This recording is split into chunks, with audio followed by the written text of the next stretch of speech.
사랑했다는 이유만으로 군사 재판에 넘겨진다면 당신은 어떻게 하시겠습니까? 저는 북한 조선인민군 경계중대 수색병이었습니다. 그리고 저는 사랑했습니다. 단 한 사람을. 그 이유만으로 저는 죽을 뻔했고 그녀도 사라졌습니다. 하지만 우리는 끝까지 포기하지 않았습니다. 오늘 제가 여러분께 들려드릴 이야기는 제 삶에서 가장 아름답고 가장 끔찍했던 그 시간들에 관한 것입니다. 영상이 도움이 되셨다면 구독과 좋아요 부탁드립니다. 여러분의 관심이 더 많은 이야기를 전할 수 있는 힘이 됩니다. 자, 그럼 시작하겠습니다. 제 이름은 강민철. 입대 당시 20살이었습니다. 입대 전 저는 순진했습니다. 군대에 가면 강해질 줄 알았고 조국을 지킨다는 자부심을 가질 수 있을 거라 믿었습니다. 어머니는 제 어깨를 두드리며 우리 아들이 이제 진짜 남자가 되는구나라고 말씀하셨죠.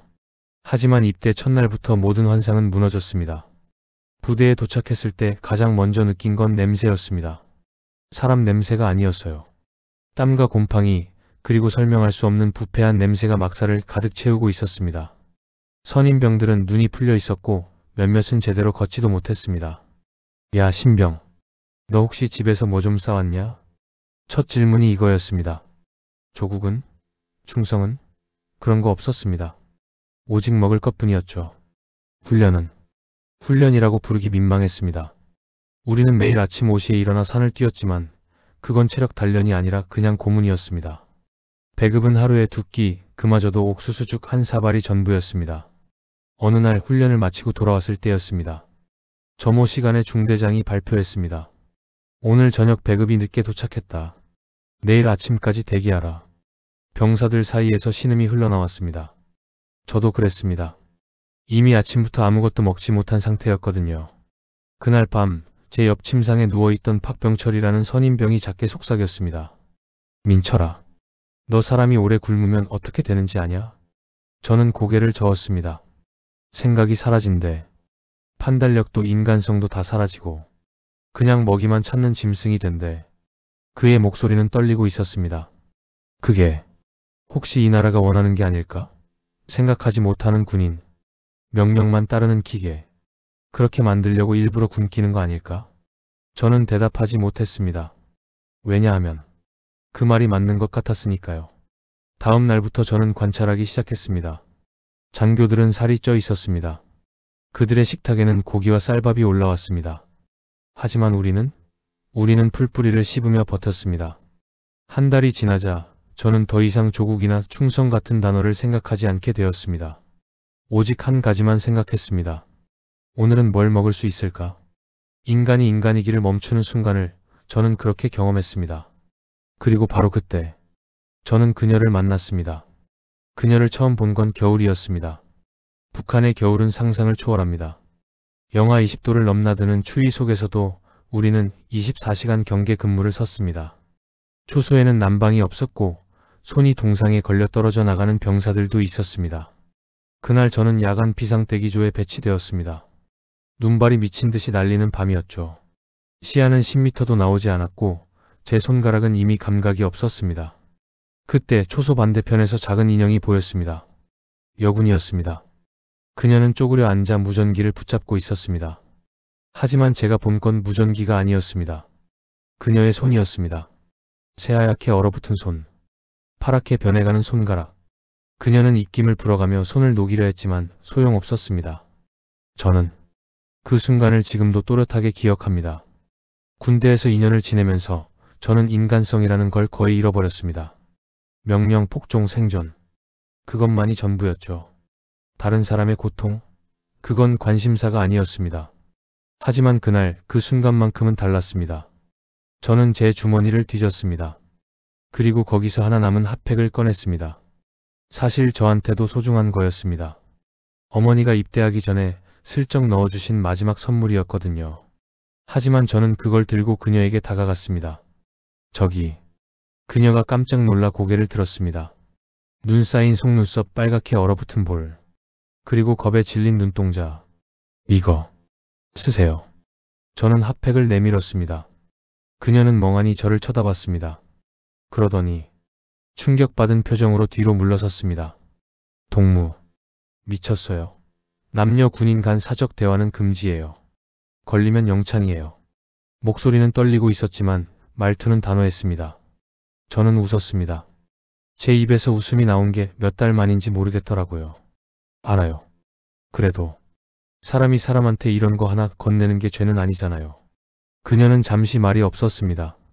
그러다 조심스럽게 핫팩을 받았습니다. 고마워요. 그리고 그녀는 웃었습니다. 짧은 순간이었지만 그 미소는 제 안에 남아있던 마지막 인간성을 깨웠습니다. 아, 나도 아직 사람이구나. 그날 이후 저는 그녀를 잊을 수 없었습니다. 그녀의 이름은 리현정. 18살. 통신병. 그리고 저는 미친 짓을 시작했습니다. 군대에서 연애는 범죄입니다. 북한군에서는 남녀 군인 간 사적인 대화조차 금지됩니다. 편지는 물론이고 눈빛 교환조차 감시당합니다. 걸리면 영창, 심하면 총살형까지 갈 수 있습니다. 하지만 저는 그녀를 다시 보고 싶었습니다. 처음에는 우연을 가장했습니다. 통신소 근처를 지나가다 실례합니다 하고 인사를 건네는 것, 배급줄에서 우연히 뒤에 서게 되는 것, 야간 근무 때 같은 초소에 배치되기를 기도하는 것.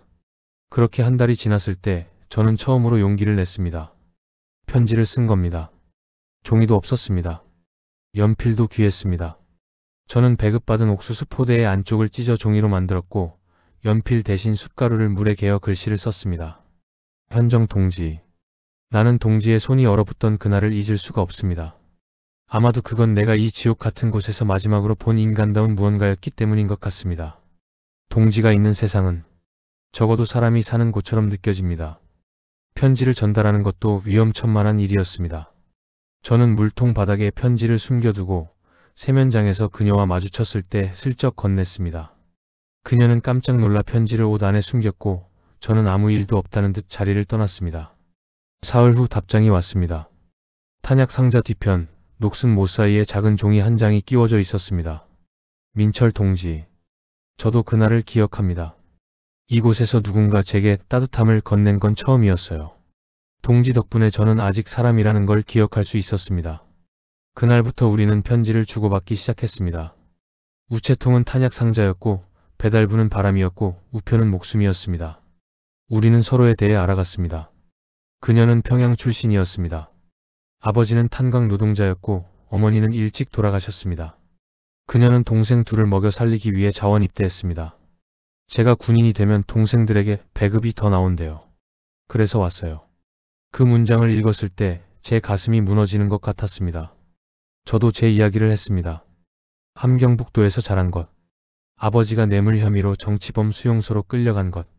그래서 제가 출신 성분이 나쁜 사람으로 찍혀 평생 감시받으며 산다는 것. 하지만 동지를 만난 이후로 저는 처음으로 내일이 기다려집니다. 우리는 점점 깊어졌습니다. 어느 날 밤 그녀가 이런 편지를 보냈습니다. 민철 동지, 만약 우리가 전역을 한다면 그때는 같이 걸어도 될까요? 평범하게 사람들이 그러듯이요. 저는 그 편지를 읽고 울었습니다. 군대에 와서 처음 흘린 눈물이었습니다. 그리고 답장을 썼습니다. 현정아, 전역 같은 건 없을 겁니다. 우리는 평생 여기 갇혀 살겠죠. 하지만 그래도 괜찮아요. 당신이 있는 한 여기가 지옥이든 어디든 상관없으니까. 하지만 우리의 행복은 거기까지였습니다. 정치지도원 박성호. 그는 우리 중대에서 가장 무서운 사람이었습니다. 그의 일은 사상을 감시하는 것, 반역의 기미, 불순한 생각, 체제에 대한 의심, 그 모든 것을 찾아내 처벌하는 게 그의 임무였습니다. 그리고 그는 우리를 눈여겨보고 있었습니다. 처음엔 몰랐습니다. 우리는 조심했으니까요. 편지는 언제나 은밀했고 시선은 절대 마주치지 않았습니다. 하지만 사랑이라는 감정은 숨길 수 없는 법입니다. 그날은 3월 초였습니다.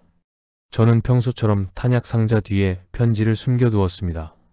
그리고 자리를 뜨려는 순간이었습니다. 강민철 동지. 등 뒤에서 목소리가 들렸습니다. 심장이 멈추는 줄 알았습니다. 천천히 돌아보니 박성호 정치지도원이 서 있었습니다. 그의 손에는 제가 방금 숨긴 편지가 들려 있었습니다. 이게 뭔가? 목소리는 차가웠습니다.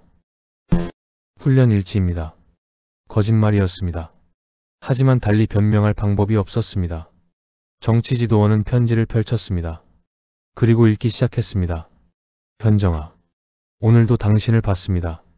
당신의 웃음이 나를 살게 합니다. 그는 읽다 말고 저를 쳐다봤습니다.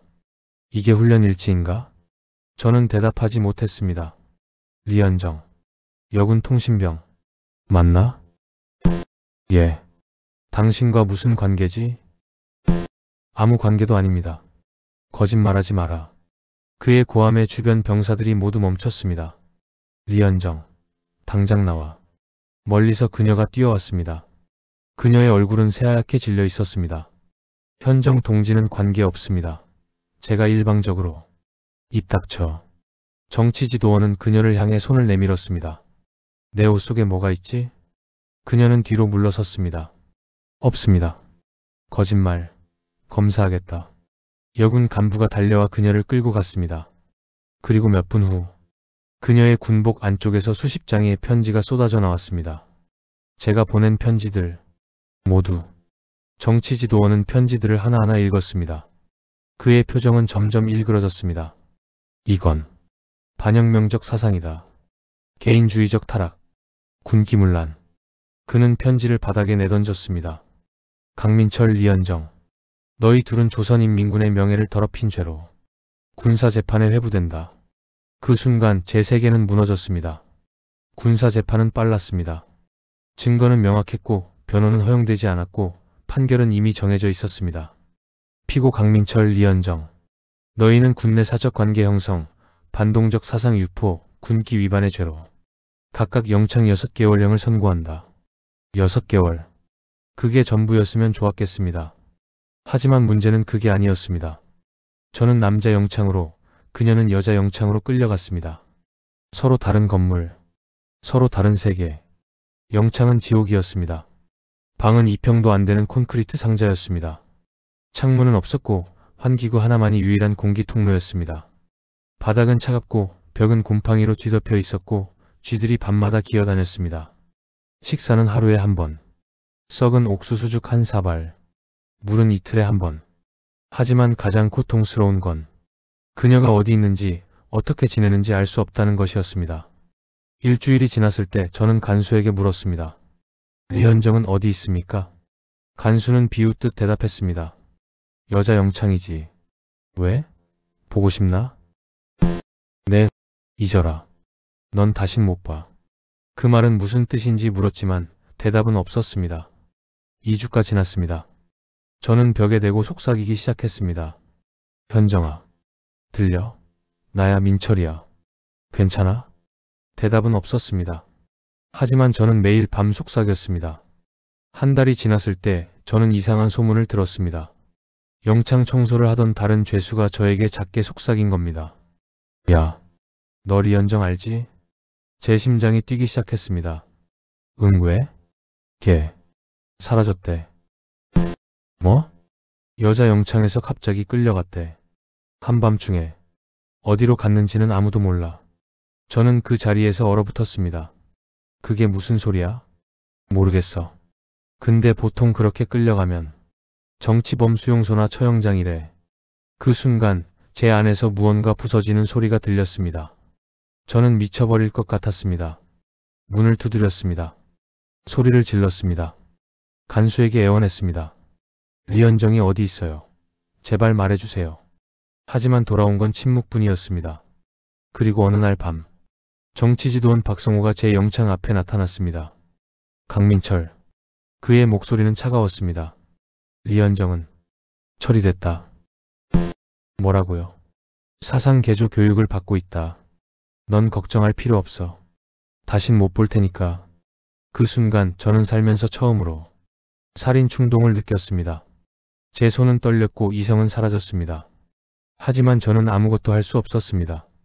그날 밤 저는 결심했습니다. 여기서 나가야 한다. 그녀를 찾아야 한다.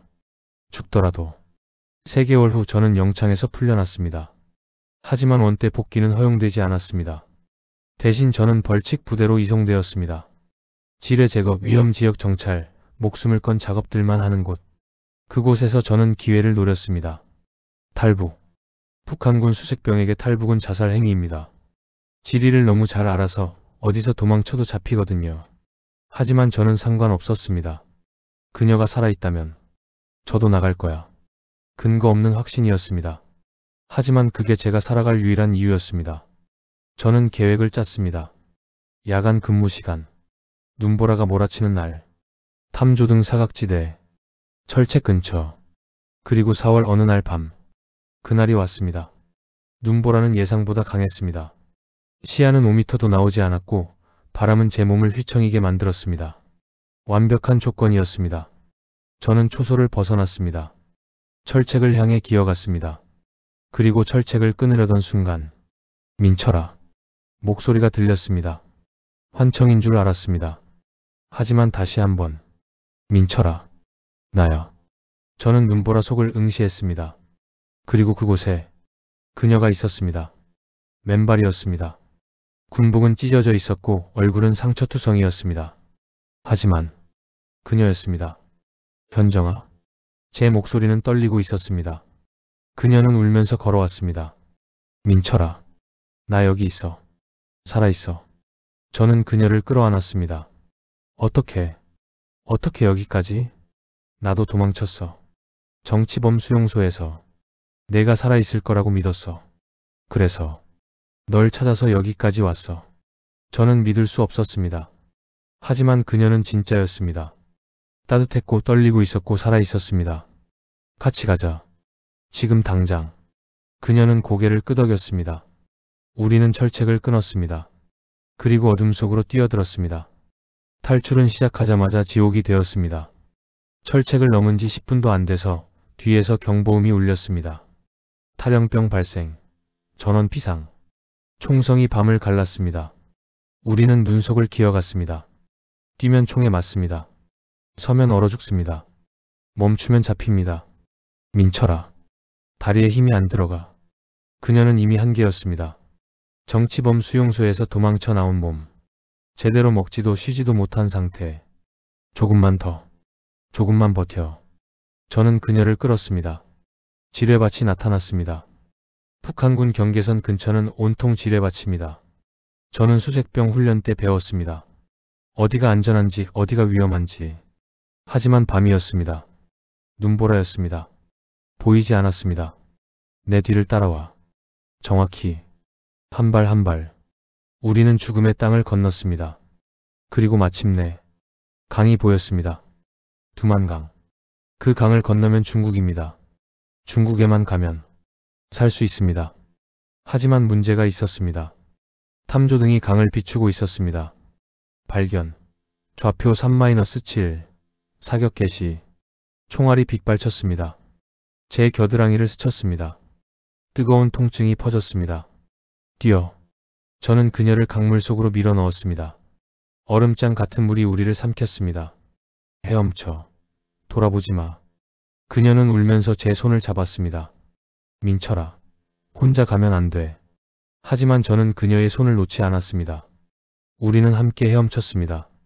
총알이 물 위를 튕겼습니다. 추위가 몸을 얼렸습니다. 하지만 우리는 놓지 않았습니다. 서로를. 우리는 살았습니다. 지금 저와 현정은 한국에서 살고 있습니다. 평범하게 사람들처럼. 가끔 현정이 묻습니다. 그때로 돌아간다 해도 또 날 찾아올 거야? 저는 대답합니다. 그럼. 사랑하는 사람을 지키기 위해서라면 난 또 나라를 버릴 거야. 이렇게 민철이와 현정은 평범하게 아주 행복하게 살아가고 있습니다.